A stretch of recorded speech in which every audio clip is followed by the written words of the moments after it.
Oke, Assalamualaikum warahmatullahi wabarakatuh. Salam sejahtera bagi kita semua. Shalom, Om Swastiastu, Namo Buddhaya, salam kebajikan. Selamat pagi, selamat siang, selamat sore, dan selamat malam teman-teman Adirakta. Kembali lagi di video pembelajaran Adirakta mata kuliah akuntansi keuangan lanjutan 1. Nah, kita di sini akan mereview materi pertemuan keempat mengenai penyusunan laporan keuangan konsolidasian. Oke, kita langsung saja masuk ke materinya. Sebelumnya di sini saya menggunakan slide dari Pak Lutfi, dosen AKL 1 juga. Oke, agenda kita kali ini kita akan membahas yang pertama kombinasi bisnis melalui perolehan saham, kemudian entitas pelaporan, perusahaan induk dan juga anak, kemudian prosedur konsolidasi, jurnal eliminasi dan penyesuaian, kepentingan pihak non-pengendali, goodwill, dan juga yang terakhir alokasi selisih ke net aset teridentifikasi dan goodwill. Yang terakhir lagi nomor 8 adalah laporan keuangan konsolidasian pada tanggal akuisisi. Kita langsung masuk ke pokok pembahasan yang pertama mengenai kombinasi bisnis melalui perolehan saham. Nah, sebelumnya kemarin kita sudah ketahui bahwasannya investasi saham itu dibagi menjadi beberapa poin. Yang pertama yaitu investasi ketika kepemilikannya 0 sampai 20% menggunakan metode fair value baik fair value OC maupun FVTPL. Kemudian 20 sampai 50% menggunakan metode ekuitas. 50 sampai 100% menggunakan laporan konsolidasian di mana penyusunannya boleh memilih antara menggunakan metode biaya atau menggunakan metode ekuitas. Nah, di sini sekedar overview mengenai teori saja, yaitu kombinasi bisnis diatur dalam PSAK nomor 22 tentang kombinasi bisnis, di mana dijelaskan bahwasannya kombinasi bisnis adalah suatu transaksi atau peristiwa lain di mana pihak pengakuisisi memperoleh pengendali atas satu atau lebih bisnis. Jadi di sini ada pihak pengakuisisi atau pembeli sahamnya dan juga pihak yang diakuisisi, di mana pihak pengakuisisi ini memiliki kendali atas pihak yang diakuisisi. Kemudian IFRS nomor 3, kombinasi bisnis adalah bergabungnya dua atau lebih entitas atau perusahaan menjadi satu entitas pelaporan. Kemudian pada lampiran BPP 05 PSAK 22, suatu kombinasi bisnis dirancang salah satunya dengan cara satu atau lebih bisnis menjadi entitas anak dari pihak pengakuisisi. Nah, di sini nanti pada pertemuan keempat ini laporan konsolidasian apa sih, kan persentasenya 50 sampai 100%. Di mana kemarin pada saat pertemuan 1 dan 2 kita juga sudah mempelajari adanya beberapa jenis kombinasi bisnis, salah satunya adalah merger, di mana merger itu bisa saja 100% dan bahkan hampir dapat dipastikan merger itu 100% gitu. Nah, apa yang membedakan merger dengan konsolidasian ini yaitu adalah jumlah perusahaannya, di mana kalau merger ini dua atau lebih perusahaan menggabungkan diri, kemudian yang salah satunya lenyap dan hanya tinggal satu. Sedangkan kombinasi bisnis yang konsolidasian ini, ketika A mengakuisisi B, maka dua-duanya akan tetap berdiri, akan tetap menjalankan operasi bisnis, namun B bertindak sebagai anak oleh perusahaan A, atau A yang mengendalikan perusahaan B, di mana hubungannya di sini disebut hubungan induk dan anak perusahaan atau subsidiary di sini, yaitu kepemilikan di atas 50% atau kepemilikannya memiliki kendali bukan hanya sebagai pengaruh signifikan tapi lebih ke kendali karena kita sebagai pemegang saham mayoritas. Kemudian PSAK 65 di sini mengatur mengenai di mana ketika perusahaan memiliki pengaruh atau kendali yang sangat mutlak ini, dia memiliki investasi yang mayoritas atau di atas 50%, maka sesuai dengan PSAK 65 dia diharuskan untuk menyusun laporan keuangan konsolidasian, yang mana dalam menyusun laporan keuangan ini dibebaskan untuk memilih menggunakan cost method ataupun equity method. Kemudian investor mengendalikan investi jika dan hanya jika investor memiliki seluruh hal berikut ini, yaitu kekuasaan atas investi, karena tadi kepemilikannya di atas 50% berarti dia yang paling berkuasa. Kemudian exposure atau hak atas imbal hasil variabel dari keterlibatannya dengan investi. Kemudian kemampuan untuk menggunakan kekuasaannya atas investi untuk mempengaruhi jumlah imbal hasil investor. Jadi karena investor di sini atau pengakuisisi di sini memiliki saham di atas 50%, otomatis dia merupakan penentu kebijakan dari perusahaan investi. Di mana ketika dilakukan rapat umum pemegang saham ataupun pembahasan-pembahasan yang lain, investor dengan kepemilikan lebih dari 50% ini atau sebagai investor mayoritas, dia memiliki hak yang besar dan mutlak untuk menentukan bagaimana kebijakan akan lahir. Contohnya di sini adalah investor A memiliki 80% saham PT XYZ, sedangkan investor B memiliki sebagai pemegang obligasi yang diterbitkan oleh PT XYZ. Dua-duanya merupakan pihak yang berkaitan sama PT XYZ, yang A ini merupakan investor saham, yang B ini merupakan pemegang obligasi atau pembeli obligasi. Nah, di sini ketika kepemilikan 80% oleh A, investor A, maka di sini dapat dikatakan investor A adalah investor yang memiliki kekuatan kendali atas investi PT XYZ atau di atas 50% ini. Dia memiliki kendali atas PT XYZ. Sedangkan B sebagai pemegang obligasi, misalkan kita katakan susunan struktur ekuitas PT XYZ ini 80% saham oleh PT A dan 20% saham oleh PT B. Obligasi oleh B. Maka B di sini meskipun kepemilikannya lumayan besar, 20% gitu ya, lumayan besar, maka dia tidak bisa menentukan atau tidak bisa mempengaruhi kebijakan yang lahir dari PT XYZ, karena yang pertama dia merupakan pemegang saham, bukan merupakan shareholder tapi bondholder. Selain itu kepemilikannya dia jauh di bawah oleh A, sedangkan A ini di atas 50%. Otomatis semua kebijakan yang lahir tergantung dari investor A. A pengennya tidak membagikan dividen, berarti tahun ini tidak bagi dividen. A pengennya bagi dividen cuma 100 juta, maka yang dibagi cuma 100 juta. Kurang lebih seperti itu. Di mana A memiliki kendali yang sangat besar pada perusahaan investi.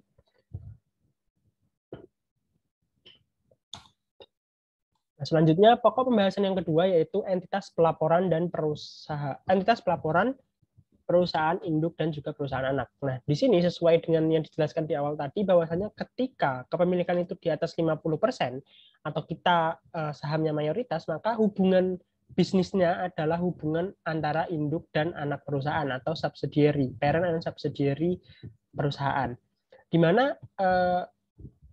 perusahaan ini dua-duanya masih tetap berdiri dan tidak ada yang meleburkan diri atau tidak ada yang lenyap dibubarkan gitu ya. Dua-duanya masih tetap berdiri, dan karena dua-duanya masih tetap berdiri, dua-duanya harus menyusun laporan keuangan secara masing-masing.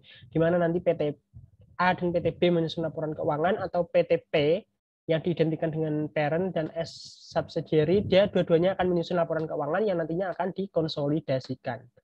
Nah, konsolidasikan ini. Meskipun secara hukum entitas-entitas tersebut berdiri sendiri, tapi secara substansi mereka adalah ekonomi tunggal, satu kesatuan usaha, sehingga laporan keuangannya dikonsolidasikan. Nah, ini contohnya ekonomi tunggal itu adalah ketika kita di pertemuan keberapa kemarin ya? Pertemuan kedua kalau tidak salah, yang ada transaksi upstream dan downstream. Nah, itu salah satu contoh dari salah satu contoh dari entitas induk dan anak, di mana dia ketika salah satunya ini ada barang yang belum dijual, maka berpengaruh ke perusahaan yang satunya lagi. Jadi mereka dianggap sebagai satu perusahaan meskipun di dalamnya ada dua gitu. Jadi kegiatannya ini, kegiatan S misalkan, S beroperasi menjual barang dagang senilai sekian. Nah, itu akan mempengaruhi nanti P, akan mempengaruhi P juga, karena P akan mendapatkan laba dari S, dan P ini karena dia sebagai perusahaan parent dari S, maka dia akan bertanggung jawab penuh atas S ini gitu. Sama seperti orang tua yang bertanggung jawab sama anaknya gitu, kurang lebih seperti itu. Kemudian laporan keuangan entitas induk harus menyusun laporan keuangan konsolidasian P plus S sama dengan P plus S ini. Nah, jadi nanti ketika dua perusahaan ini menyusun laporan keuangan masing-masing antara P dan juga S, tapi yang menyusun laporan keuangan konsolidasian itu hanya perusahaan induk. Perusahaan induk ini nanti akan menggabungkan laporan keuangan dia sendiri dan juga laporan keuangan anak perusahaannya. Kemudian laporan keuangan konsolidasian merupakan laporan keuangan suatu kelompok usaha yang di dalamnya termasuk aset, liabilitas, ekuitas, penghasilan, dan beban, serta arus kas entitas induk dan entitas anak disajikan sebagai suatu ekonomi yang tunggal. Sama seperti yang pengertian tadi, dia dianggap sebagai satu entitas ekonomi tunggal. Setiap akhir periode, maka akan disusun laporan keuangan konsolidasian. Tujuan pengkonsolidasian ini adalah untuk menyediakan laporan keuangan yang bermanfaat dan relevan bagi pengguna. PSAK nomor 4 tahun 2017, laporan keuangan terdiri dari 10 tersendiri Laporan keuangan tersendiri pada paragraf 10 menyatakan bahwa jika entitas induk menyusun laporan keuangan sendiri sebagai informasi tambahan, maka entitas induk tersebut mencatat investasi anak, pengendalian bersama entitas, kemudian entitas asosiasi pada biaya perolehan sesuai dengan PSAK 55, instrumen keuangan, pengukuran dan pengukurannya yaitu sebesar fair value FVTPL untuk trading dan juga fair value OC untuk available for sale. Kemudian metode ekuitas. Dalam pembahasan penyusunan laporan keuangan konsolidasian, digunakan asumsi induk perusahaan menyajikan laporan keuangan sendiri sebagai informasi tambahan. Oleh karena itu, dalam mencatat investasinya, induk dianggap menggunakan metode biaya, metode ekuitas, atau metode nilai wajar sesuai dengan PSAK 55. Dengan tekanan lebih kepada metode biaya dan juga metode ekuitas. Nah, ini nanti yang akan banyak kita bahas di pertemuan keempat sebenarnya, yang lebih detailnya yaitu bagaimana nanti perlakuan ketika menggunakan metode biaya dan juga metode ekuitas dalam menyusun laporan keuangan konsolidasian. Selanjutnya, poin terakhir ini, dalam laporan keuangan neraca, induk perusahaan akan menggunakan akun investment in subsidiary sebagai non-current asset.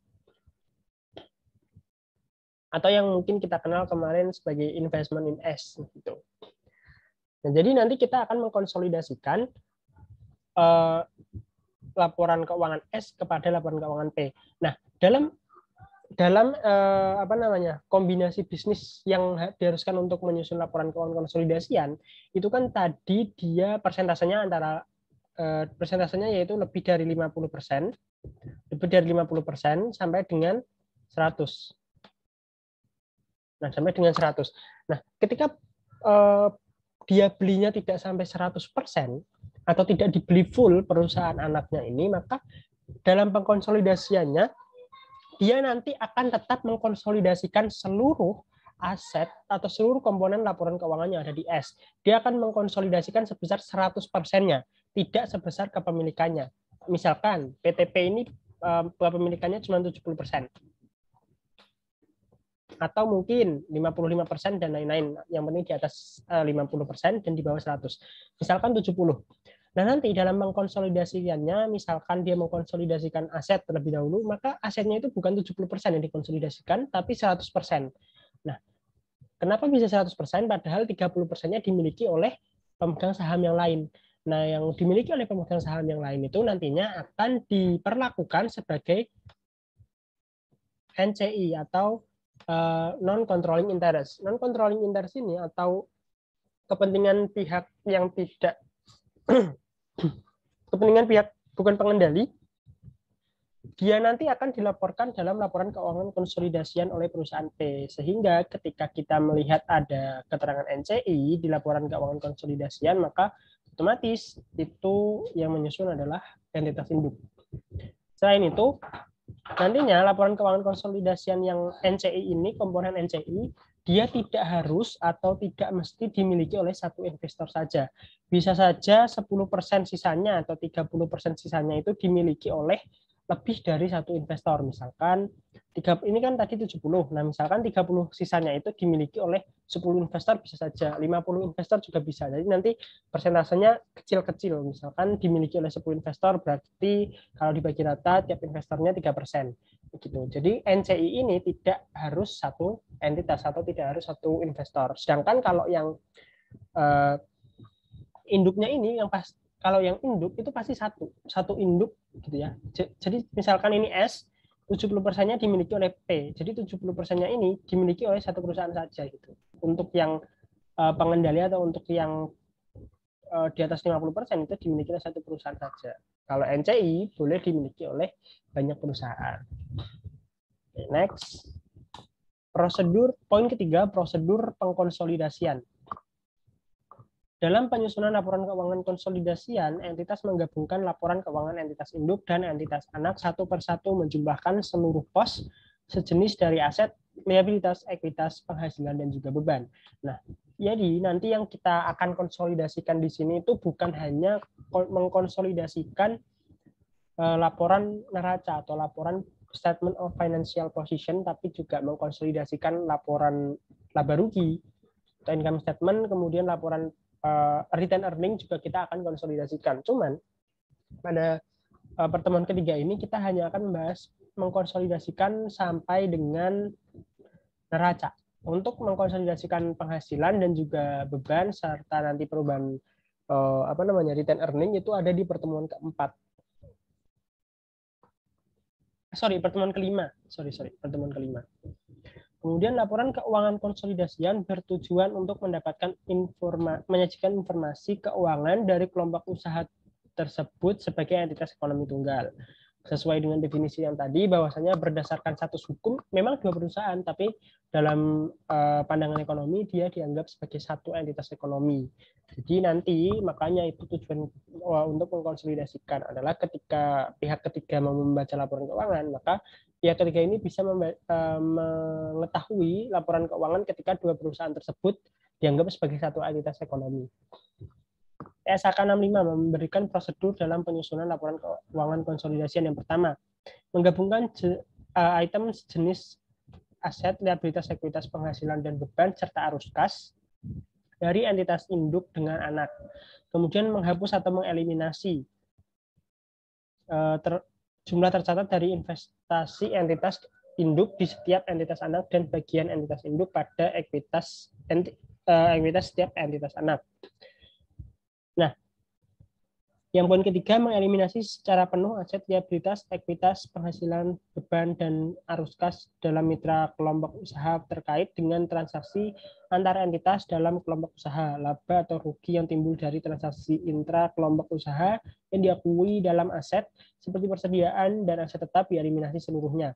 Kerugian intra kelompok di usaha mengindikasikan adanya penurunan nilai yang mensyaratkan pengakuan dalam laporan keuangan konsolidasian. Ya, jadi nanti kalau kita mau mengkonsolidasikan suatu laporan keuangan yang mungkin kita juga kemarin sudah pelajari di akuntansi pemerintah dulu ya, kita kan pernah mengkonsolidasikan tuh antara PPKD dan SKPD.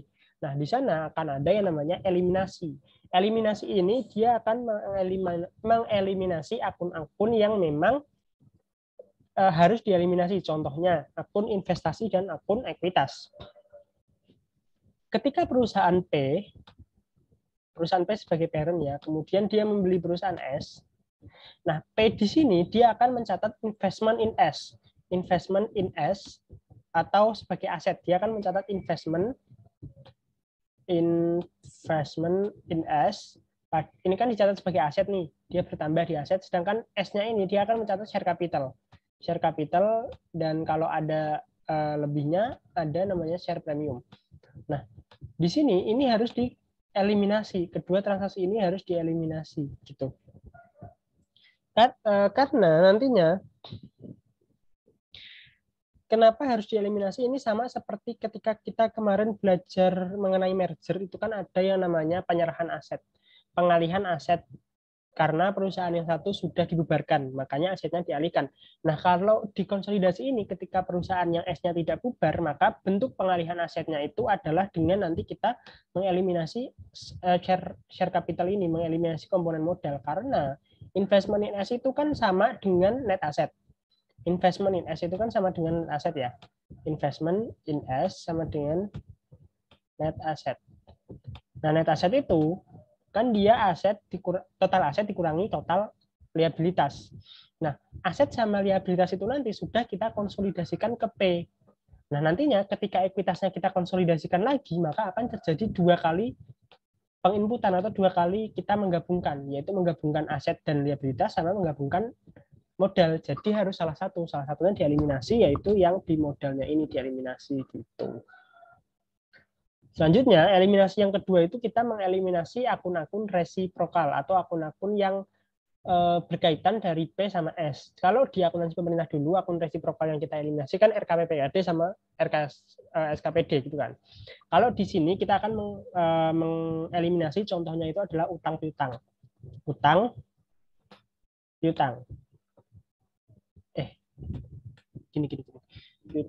piutang ya. Misalnya contohnya perusahaan P sebagai parent, dia memberikan pinjaman ke perusahaan S. Ketika dia memberikan pinjaman ke perusahaan S, itu kan dia akan mencatat piutang kan. Sedangkan perusahaan S akan mencatat utang. Padahal dua entitas ini kan tadi dianggap sebagai satu entitas tunggal, sehingga di sini ini hanya ada perpindahan uang dari misalkan rekening P pindah ke rekening S, tapi sebenarnya kalau dikonsolidasikan uang itu balik lagi ke P, makanya dieliminasi utang piutang ini. Dia cuman perpindahan rekening, kata perpindahan rekening kasnya, tapi kalau dikonsolidasikan nanti bakal sama, makanya harus dieliminasi utang piutang ini. Itu. Selanjutnya di sini mengidentifikasi kepentingan non pengendali bagian dari kepentingan entitas atas aset neto entitas. Jumlah kepentingan non pengendali pada tanggal kombinasi awal dihitung sesuai PSAK 22. Bagian kepentingan non pengendali atas perubahan ekuitas sejak tanggal kombinasi bisnis tersebut. Jadi sama seperti yang dijelaskan tadi, bahwasanya ketika kita mengakuisisi perusahaan lain, di mana kita mengakuisisi 50% lebih sahamnya, tapi tidak sampai 100%, maka itu akan ada sisa persentase saham yang dimiliki oleh investor lain. Dan investor lain inilah yang kita anggap sebagai NCI, atau not controlling interest. Non controlling interest ini adalah saham yang persentasenya jauh lebih kecil daripada pengendali, yang nantinya dia tetap akan masuk sebagai dalam laporan keuangan konsolidasian, karena tadi kita mengkonsolidasikannya 100%, padahal kepemilikan kita nggak sampai 100%. Makanya di situ ada pos NCI atau kepentingan non pengendali di sini untuk menyesuaikan tadi, supaya ketika kita mengkonsolidasikannya 100% full, maka tidak terjadi kelebihan atas kepemilikan kita. Jadi diimbangi dengan NCI. Nah, ini ada jurnal eliminasi dan penyesuaian. Nah, untuk memudahkan proses penyusunan laporan keuangan konsolidasi, digunakan jurnal eliminasi untuk menyesuaikan saldo pada setiap akun yang terdapat pada setiap entitas yang akan dikonsolidasikan, sehingga mencerminkan saldo yang seharusnya ketika seluruh entitas yang dikonsolidasikan dianggap sebagai entitas tunggal. Jurnal eliminasi hanya dilakukan pada saat penyiapan laporan keuangan konsolidasian, sehingga tidak mempengaruhi pencatatan yang dilakukan oleh masing-masing entitas secara terpisah, serta tidak dibawa ke periode berikutnya. Jurnal prosedur eliminasi dan penyesuaian dalam penyusunan laporan keuangan konsolidasian adalah sebagai berikut. Nah, ini tadi kita harus mengeliminasi investasi, kemudian akun-akun resiprokal tadi, misalnya contohnya utang piutang tadi sesuai yang sudah dibahas di sebelumnya. Kemudian transaksi lain seperti transaksi yang boleh diakui adalah transaksi kepada pihak ketiga dan anak dan induk harus dieliminasi. Contohnya jual beli persediaan antara entitas anak dan induk maupun transaksi yang lain. Nah, jadi nanti ketika kita mau menyusun laporan keuangan konsolidasian, maka kita akan menyusun terlebih dahulu yang namanya jurnal eliminasi atau jurnal penyesuaian. Nah, jurnal ini hanya diperuntukkan dalam rangka menyusun laporan keuangan konsolidasian, sehingga dia tidak masuk ke ledger atau buku besar, jadi tidak mempengaruhi pos-pos atau pencatatan yang dilakukan oleh masing-masing entitas. Jadi misalkan kita beli saham di awal 360, terus kemudian ada jurnal eliminasi, misalkan angkanya ini misalkan aja 15 juta gitu. Nah, 15 juta ini tidak akan mempengaruhi pencatatan di awal tadi 360 waktu kita beli. Jadi dia hanya akan berpengaruh pada laporan keuangan konsolidasian ini dalam rangka menyusun laporan keuangan konsolidasian. Jadi dibuatnya ketika mau bikin laporan keuangan konsolidasian. Oke, itu aja. Dan di sini ada kepentingan non pengendali. Bila suatu perusahaan ingin membeli perusahaan tidak sampai 100% tadi, misalnya 90, maka 10-nya disebut non-controlling interest atau kepentingan non pengendali. Sedangkan induknya disebut kepentingan pengendali atau controlling interest. NCI sebagai pemegang saham S yang memiliki jumlah lembar saham biasanya lebih sedikit, memiliki lembar saham biasa S ini lebih sedikit dari jumlah yang dimiliki oleh P dan kurang dari 50%, P disebut sebagai pihak pengendali atau controlling interest, dan NCI ini sebagai pihak non pengendali. Nah, kayak gini tadi. S menerbitkan 90% sahamnya ke P, maka P sebagai entitas induknya atau pengendali, sedangkan NCI-nya ini bisa satu investor atau lebih dari satu, dia hanya memiliki total kepemilikan 10%. Oke. Itu untuk sampai di sub pembahasan yang nomor 5. Selanjutnya kita akan masuk ke goodwill. Oke.